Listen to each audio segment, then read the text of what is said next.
नमस्कार, आप देख रहे हैं एच 24x7। मैं हूं जनीशा।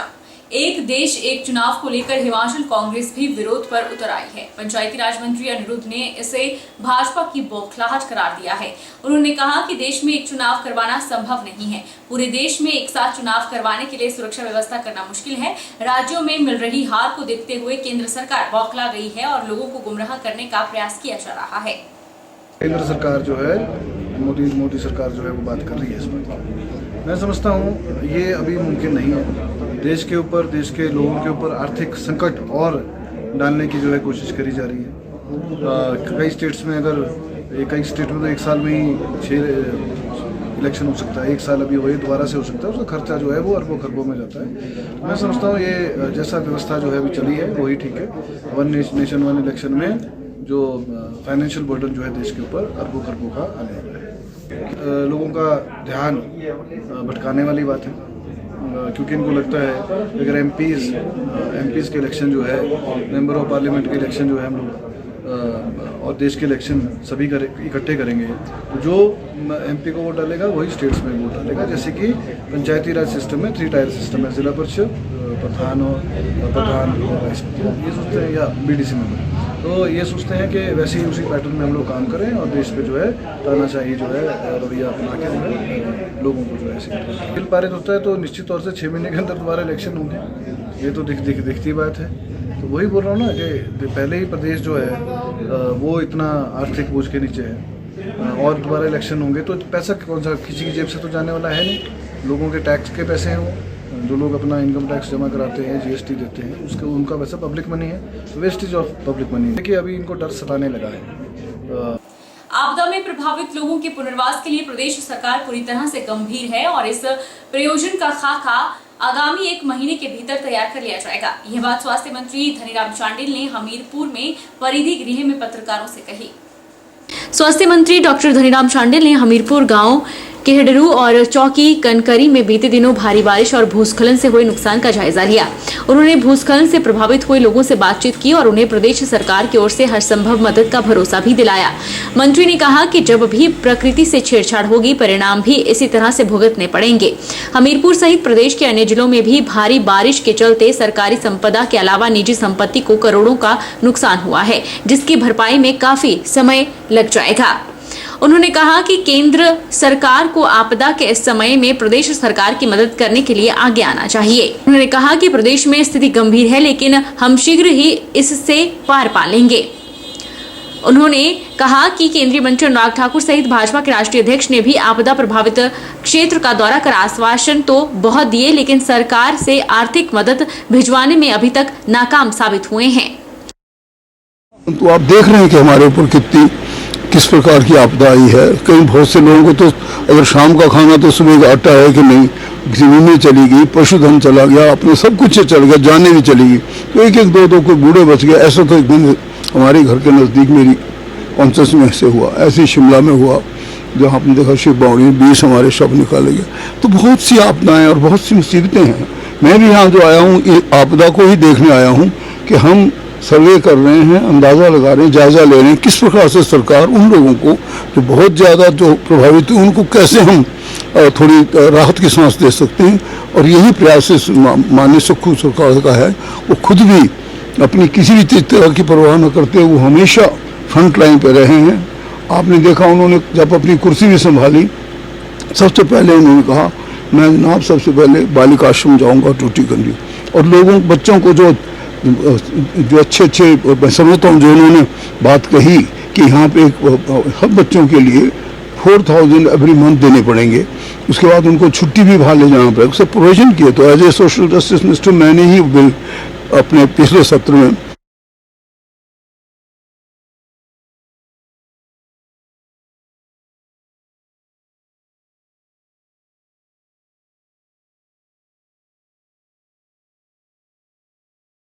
प्रदेश में महिलाओं को 1500 रुपए देने के प्रश्न को लेकर कैबिनेट मंत्री ने कहा कि अभी आपदा से निपटने का समय है, लेकिन हम अपने वायदे से भी पीछे नहीं हैं। इस मांग को पूरा करने के लिए सरकार ने कार्यवाही शुरू कर दी है, जिसके परिणाम भी शीघ्र जनता के सामने होंगे। देश पे उनका प्यार है। मैं भी स्वयं खुश होता हूँ, सरकार भी खुश होती है और लोग भी खुश होते हैं, क्योंकि इतने बड़े मैग्नीट्यूड पे जो ये सॉर्ट ऑफ नुकसान हुआ है, इसकी भरपाई इतनी आसानी से नहीं होगा और होगी। हम कोशिश कर रहे हैं, हम अपने लोग भी बहुत प्रयास कर रहे हैं, हमारी संस्थाएं भी बहुत प्रयास कर रही है, वो इकट्ठा भी बहुत कुछ कर रहे हैं। हमारे प्रदेश लाइक छत्तीसगढ़, राजस्थान और दूसरे प्रदेशों ने भी हमारी हेल्प की है, we are grateful to them. But ये बहुत बड़ी एक नुकसान की जो है गाथा लिखी गई है, प्रकृति की गोद में हम यहाँ पे हैं, इसमें बहुत बड़े धन की आवश्यकता होगी, ये रियलाइज करने की जरूरत है। भाजपा के प्रदेश सह मीडिया प्रभारी रजत ठाकुर ने प्रदेश सरकार को युवा विरोधी करार दिया है। उन्होंने कहा कि जब से कांग्रेस सरकार सत्ता में आई है, पहले दिन से ही युवा और शिक्षा विरोधी फैसले लेने शुरू कर दिए हैं। पहले सैकड़ों स्कूल बंद कर दिए और फिर अब घर द्वार मिल रही उच्च शिक्षा के लिए खोली गई यूनिवर्सिटी भी बंद करने प्रदेश सरकार जा रही है। भाजपा के प्रदेश सह मीडिया प्रभारी रजत ठाकुर ने कहा कि 50 साल बाद राज्य को मुश्किल से दूसरा राज्य विश्वविद्यालय मिला है। हिमाचल प्रदेश विश्वविद्यालय को यह सरकार 160 करोड़ का बजट जारी करती है और वहीं मंडी के सरदार पटेल विश्वविद्यालय को मात्र 10 करोड़ देती है। उन्होंने तंज कसते हुए कहा कि विश्वविद्यालय किसी राजनीतिक दल का नहीं हो सकता। उच्च शिक्षा का अधिकार राज्य के सभी छात्रों का होना चाहिए, लेकिन कांग्रेस सरकार भेदभाव की राजनीति को बढ़ावा दे रही है। अब विश्वविद्यालय के क्षेत्राधिकार को कम करने का फैसला लिया गया है, जिससे इन्होंने कांगड़ा और चंबा के महाविद्यालय जो सरदार पटेल विश्वविद्यालय के अंतर्गत थे, उनको हिमाचल प्रदेश विश्वविद्यालय में मिलाने का फैसला लिया है और जिनकी कुल संख्या 73 है। सरदार पटेल विश्वविद्यालय के पास अब मात्र 46 कॉलेज ही रह जाएंगे। उन्होंने कहा कि पूर्व मुख्यमंत्री जयराम ठाकुर ने ये यूनिवर्सिटी दूर दराज के बच्चों को आने वाली परेशानियों को देखते हुए खोली थी, लेकिन इस सरकार ने बच्चों को शिक्षा के इस अधिकार से ही वंचित कर दिया है, जिसका परिणाम युवा विरोधी और शिक्षा विरोधी सरकार को भुगतना ही होगा। मंडी की सरदार पटेल यूनिवर्सिटी को कमज़ोर करना प्रदेश सरकार का शिक्षा विरोधी और युवा विरोधी फैसला है। जिस यूनिवर्सिटी को पूर्व की सरकार में श्री जयराम ठाकुर जी ने बहुत मेहनत और मशक्क़त से खोला था, प्रदेश को 50 वर्षों के बाद दूसरा विश्वविद्यालय हासिल हुआ था और वो विश्वविद्यालय लगभग 3 वर्षों से लगातार सुचारू रूप से चला हुआ था और उस विश्वविद्यालय के अधीन लगभग 32,000 छात्र छात्राएं शिक्षा ग्रहण कर रही थी। इस बार 2023-24 के शैक्षणिक सत्र में जहां 34,000 युवाओं का पंजीकरण हुआ था, अब इस सरकार ने एक फैसला लिया कि कांगड़ा और चंबा के जितने कॉलेज थे उसको इस विश्वविद्यालय से बाहर कर दिया है और इस विश्वविद्यालय को कमजोर करने की ये सरकार जो साजिश रच रही है। वैसे तो जब से ये सरकार बनी है तब से पहले ही दिन से इन्होंने शिक्षा विरोधी फैसले लिए हैं, युवा विरोधी फैसले लिए हैं और पहले ही दिन से कई शिक्षण संस्थान जो है इन्होंने उनको बंद कर दिया है और उसी कड़ी में अब इनकी नज़र जो है वो सरदार पटेल यूनिवर्सिटी पे है, जो कि पूरे हिमाचल के मध्य क्षेत्र में स्थित है और दूर दराज के हजारों बच्चे जो वहाँ शिक्षा ग्रहण कर रहे हैं। पर इस सरकार से ये देखा नहीं जा रहा है क्योंकि भारतीय जनता पार्टी ने और खास तौर पे पूर्व मुख्यमंत्री श्री जयराम ठाकुर जी ने इस यूनिवर्सिटी को खोला है और यहाँ बच्चे जो है वो शिक्षा ग्रहण कर रहे हैं। मुझे ये समझ नहीं आता कि चंबा का जो छात्र जिसको चंबा से शिमला जाना हो उसको लगभग 340 किलोमीटर जो है वो शिमला का पड़ता है और जबकि वही छात्र मंडी में अगर वो एफिलेटेड होता है तो उसको केवल मात्र 240 किलोमीटर जो मंडी पड़ रही है। कांगड़ा से मंडी की दूरी जो है वो 124 किलोमीटर है और जबकि कांगड़ा से शिमला की दूरी जो है वो लगभग 240 किलोमीटर है। बीते दिनों हुई बारिश की वजह से राजधानी शिमला में भारी तबाही हुई। आपदा के इस दौर से शिमला उभरने की कोशिश कर रहा है और इस बीच भी राजनीति गरमाई हुई है। कृष्णानगर वार्ड से भाजपा के पार्षद बिट्टू कुमार ने मेयर सुरेंद्र चौहान से मांग उठाई है कि वह उनसे सार्वजनिक माफी मांगे। भाजपा पार्षद बिट्टू कुमार ने मेयर सुरेंद्र चौहान से सार्वजनिक माफी मांगने की मांग की है। बिट्टू कुमार का आरोप है कि सदन में कार्रवाई के दौरान मेयर सुरेंद्र चौहान ने उनके खिलाफ अपशब्दों का इस्तेमाल किया। बिट्टू कुमार ने चेतावनी दी है कि अगर मेयर सार्वजनिक तौर पर माफी नहीं मांगेंगे तो उनके खिलाफ एट्रोसिटी एक्ट के तहत मामला दर्ज करवाएंगे। इसे लेकर भाजपा शिमला मंडल ने नगर निगम आयुक्त से भी मुलाकात की है। भाजपा शिमला मंडल ने इलाके में सैनिटाइजेशन करवाने की भी मांग उठाई। साथ ही स्लॉटर हाउस गिरने की वजह से बेरोजगार हुए 50 लोगों के रोजगार के विचार करने के साथ बेघर हुए लोगों को घर उपलब्ध करवाने की मांग भी की। लगता है बीजेपी के उन्होंने बहुत अच्छे तरीके से यहाँ पर बात रख दी है। बाकी आप लोग तो अंदर थे ही, हाउस में मेरे साथ कैसा बिहेव हुआ इसमें बात बोलने की जरूरत तो है नहीं। आपने अंदर खुद ही देख लिया था कि मैं वहाँ पर कोई पर्सनल बात तो करने नहीं गया था, क्योंकि कोई उनसे मैं पर्सनल नहीं बोलने गया था कि मेरा ये काम करो। अरे वहाँ वार्ड के मुद्दे के लिए रखा, वार्ड के लोगों के लिए आवाज थी। और कृष्णानगर के लोगों ने मुझे, अभी आपको बताऊं कि 5 महीने सरकार को बने हुए थे, उसके बावजूद भी लोगों ने मेरे पर विश्वास जताया, मेरे को द्वारा इलेक्ट करके नगर निगम में भेजा। लोगों का मेरे पर विश्वास है, मैं लोगों के काम करता हूँ। तो मैंने उनसे यही बात रखी कि मैं कोई नॉमिनेट काउंसलर नहीं हूं, मैं इलेक्ट होकर आया हूं। जनता ने मुझे आशीर्वाद देके यहाँ भेजा है। अब लोगों के मुद्दे, कृष्णानगर के वार्ड के मुद्दे, जो मेरी अपनी जनता है, जो मेरे अपने लोग हैं, मेरे भाई बहन है, अगर उनके बारे में मैं हाउस में बात नहीं रखूं तो कहाँ रखूं? अरे हाउस में नहीं हम बोलेंगे। अगर आज मेरे साथ ऐसा हो रहा है कि इलेक्टेड काउंसलर के साथ इनका बोलने का तरीका है, तो आम जनता तो आई डोंट थिंक कि आम जनता कोई उम्मीद कर सकती कि उनसे ये कोई अच्छा बिहेव कर सकते हैं। तो मेरी तो ये रिक्वेस्ट है। और स्पेशली फिर देखो, जब मैंने हाउस में बोला तो भाई नेक्स्ट डे स्लेटर हाउस का काम जो वहाँ के उसका रिमूव करना शुरू करा दिया। स्लेटर हाउस को साफ करना, जो मलबा पड़ा था उसको साफ करना शुरू करवा दिया। इसके लिए मैं कमिश्नर साहब का थैंक्स करता हूँ कि ये इन्होंने बहुत अच्छा काम किया कि वेरी नेक्स्ट डे शुरू कर दिया। मैं ये चाहता था कि अगर ये काम पहले होता तो ज़्यादा बढ़िया था। इतनी बदबू, अब आप देखो ना, इतनी बदबू फैली हुई अभी भी। चलो अब तो जब मलबा उठा तो बदबू और फैलेगी। नंदा जी ने ठीक बोला कि वहां पर कृष्णानगर में पूरा सैनिटाइज करना चाहिए ताकि आने वाले टाइम में कोई महामारी न फैले। वहीं मेयर सुरेंद्र चौहान का कहना है कि पार्षद बिट्टू कुमार राजनीति कर रहे हैं। सदन में खुद मीडिया के जरिए लोगों ने देखा है कि वह सदन में किस तरह से व्यवहार कर रहे थे। माफी मांगने के सवाल पर मेयर ने कहा कि वह उन पर कार्रवाई भी कर सकते हैं क्योंकि सदन में उनका व्यवहार ठीक नहीं था। राजनीति से ऊपर उठकर आपदा के बीच लोगों तक मदद पहुंचाने की कोशिश कर रहे हैं, लेकिन इस बीच भी कुछ पार्षद अपनी राजनीति चमकाने में जुटे हैं।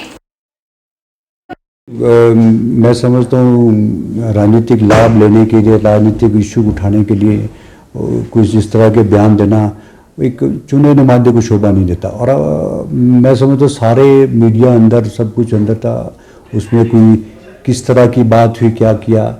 और हाउस का जो एक सिस्टम है, एक डेकोरम है, उसको डेकोरम का मेरी जिम्मेवारी, किस तरह हाउस चलना चाहिए, क्या उसका सिस्टम है, क्या लॉ होता है, क्या एक्ट में बोला जाता है, उस हिसाब से मुझे देखना है और मुझे व्यवस्था बनानी पड़ती है। अगर आप हाउस शुरू नहीं हो रहा, अभी शुरू में आप हुड़दंग मचाओगे, अब कोई हाउस की गरिमा है, उसका एक डेकोरम है, उसका हमारा एक एक्ट है, वो उसकी जो व्यवस्था है उसको बनाना पड़ता है। जब हमारा क्वेश्चन आवर पूरा हुआ, क्वेश्चन आवर के बाद मैंने उनको लगभग 15 से 20 मिनट दिए।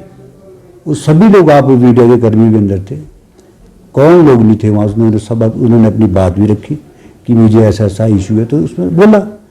हमने तो उसमें कोई ऐसा बात ही नहीं की कि मैंने कि क्या।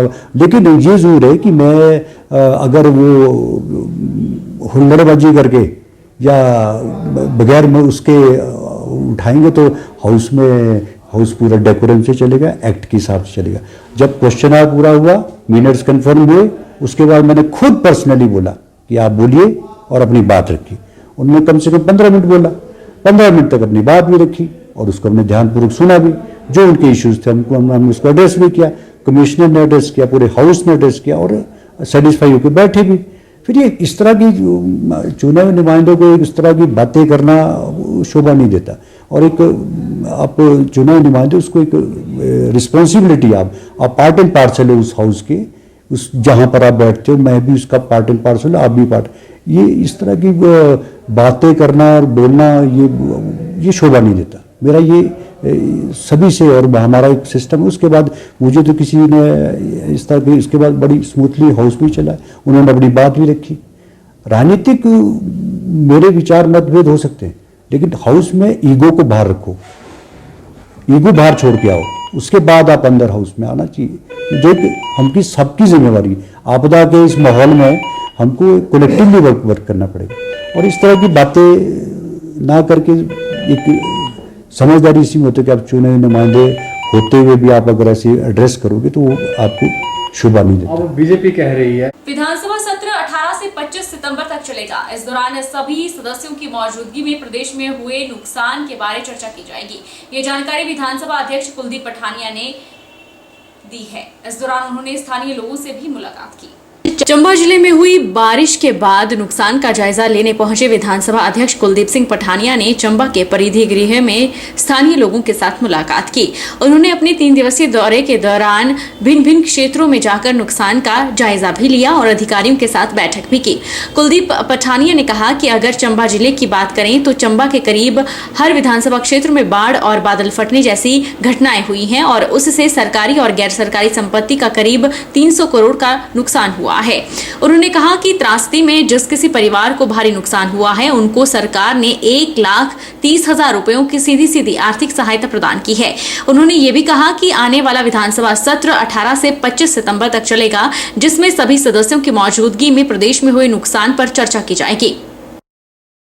इस बार की जो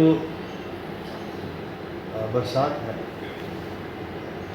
उस बरसात में हिमाचल प्रदेश के जहां सारे ज़िलों में बहुत ज़्यादा नुकसान हुआ और बरसात में फ्लैश फ्लड्स बहुत ज़्यादा है, क्लाउड बर्स्ट के बहुत ज़्यादा केसेस हुए और चंबा ज़िला में भी हर चुनाव क्षेत्र में भी नुकसान हुआ।